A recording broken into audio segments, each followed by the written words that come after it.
Oi, galera, tudo bem? A gente vai continuar falando dos vertebrados, agora dos dois últimos grupos, aves e mamíferos nessa ordem, tá? Vamos lá? Bem, vamos começar pelas aves, né? Falar das aves é muito complexo, porque elas adaptaram tanto o corpo delas para conseguir voar, que elas têm muitas novidades, muitas. Elas têm uma capacidade para o voo, que é a primeira novidade que aparece aqui, né? E elas têm penas pelo corpo. Uma outra novidade, além do corpo coberto por penas e adaptação ao voo, é que é o primeiro grupo a ser endotérmico, ou seja, a conseguir manter a temperatura do corpo sem depender do ambiente. Então, elas já têm capacidade de manter a temperatura do próprio corpo sem depender do ambiente. A gente tem um monte de adaptações, tá? Então, elas têm mais ou menos 9.000 espécies, é a maior classe entre os tetrápodes. Lembrando que os tetrápodes eu expliquei o que era lá na primeira aula. Se não lembra, volta lá, tá? E estão presentes em todo o continente, litoral, ilhas, em todos os lugares. É o grupo mais especializado, em muito mais até do que os mamíferos, justamente porque como elas voam, elas têm um corpo muito adaptado.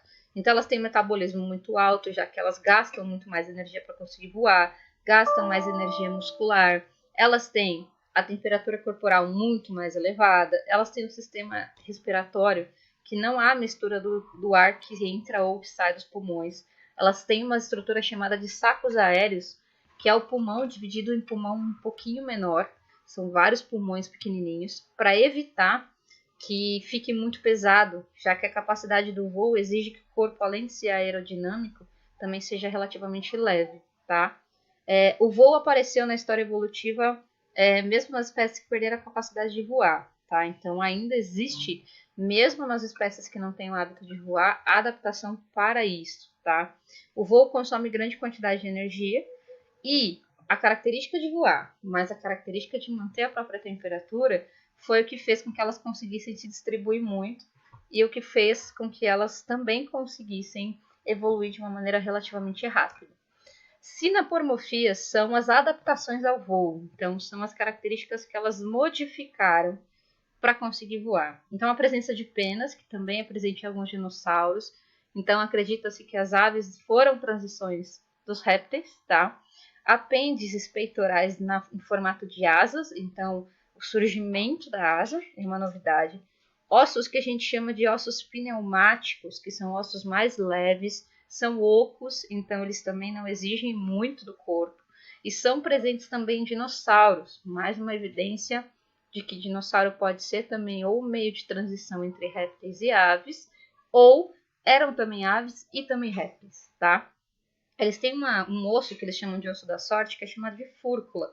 Essa fúrcula é um osso específico na parte do peitoral para poder dar maior movimentação na asa, para que elas tenham então movimentação para voar.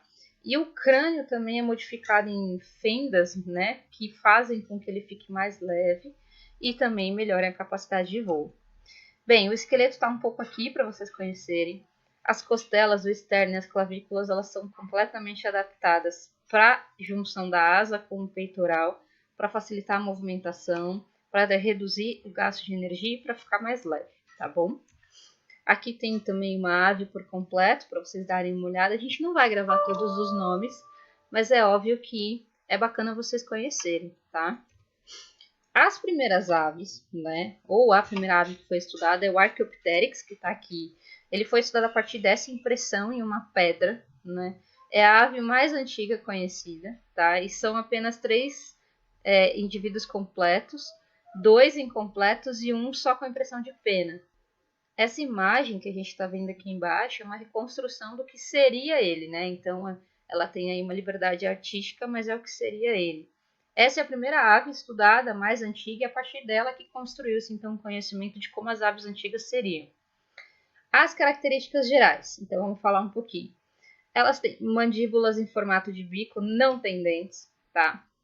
Elas têm características primitivas dos répteis, como escamas córneas. Elas têm ovário, elas têm glândulas cutâneas ausentes, exceto uma que é chamada de glândula uropigiana. Essa glândula, gente, serve para impermeabilizar a pena. Então, os animais que vivem na água ou que precisam ter contato com a acabam utilizando dessa glândula para que eles não fiquem encharcados. Então, também é uma adaptação importante.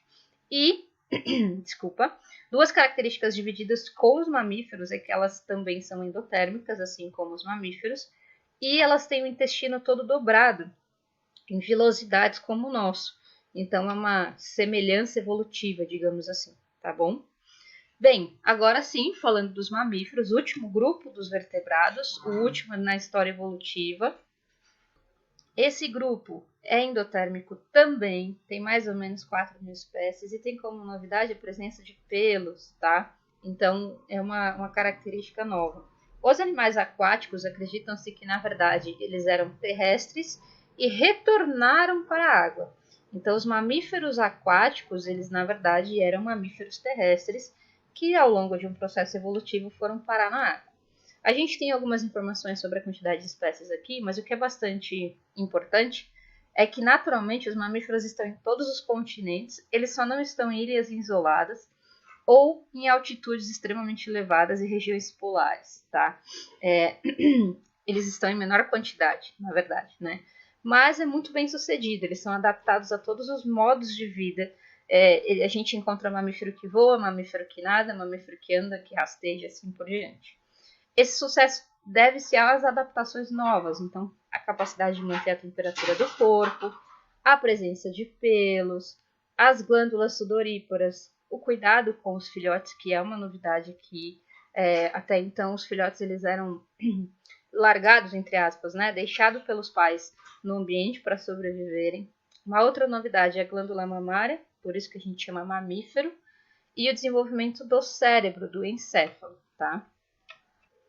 Outra adaptação, além do desenvolvimento do cérebro, é o membro todo em posição ventral para a frente e o desenvolvimento dos 5 sentidos, além da melhor capacidade de triturar o alimento.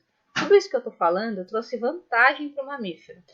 Por isso que é o último grupo evolutivamente falando, já que ele apresenta uma variedade de características que tornaram eles mais desenvolvidos, né? Os mamíferos são o grupo com melhor registro fóssil, justamente porque eles têm uma diversidade muito grande.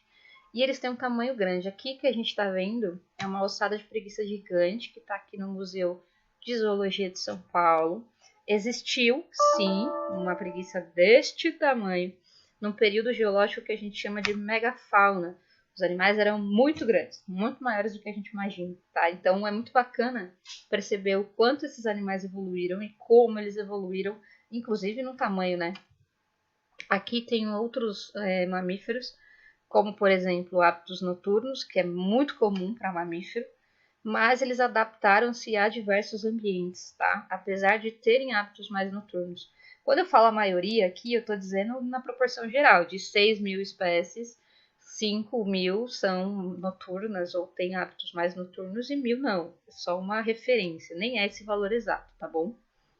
Os mamíferos apresentam várias sinapomorfias, que são novidades. Então, aqui o que eu estou comentando são coisas que trouxeram vantagens para eles e que só aparecem neles, como as glândulas mamárias que eu comentei, os pelos, o diafragma, que é o músculo que impulsiona o pulmão para a gente respirar, que só existe também no mamífero, a mandíbula com um osso único, o osso dentário, a capacidade de articulação para mastigar, além da presença de 3 ossos no ouvido que deu maior capacidade de audição.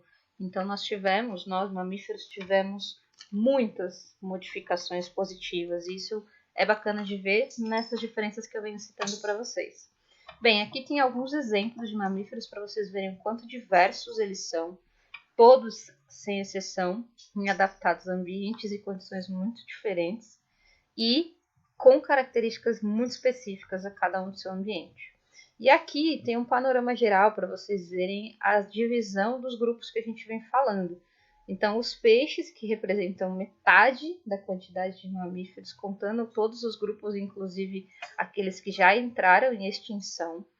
Anfíbios, répteis, aves e mamíferos. Então, a gente tem peixes, aves, répteis, mamíferos e anfíbios nessa ordem de distribuição de espécies. Então, só para vocês terem uma ideia do quanto diverso é o grupo de vertebrados e a distribuição na quantidade de espécies por grupo, beleza? Espero que tenha dado para entender, depois a gente se fala mais.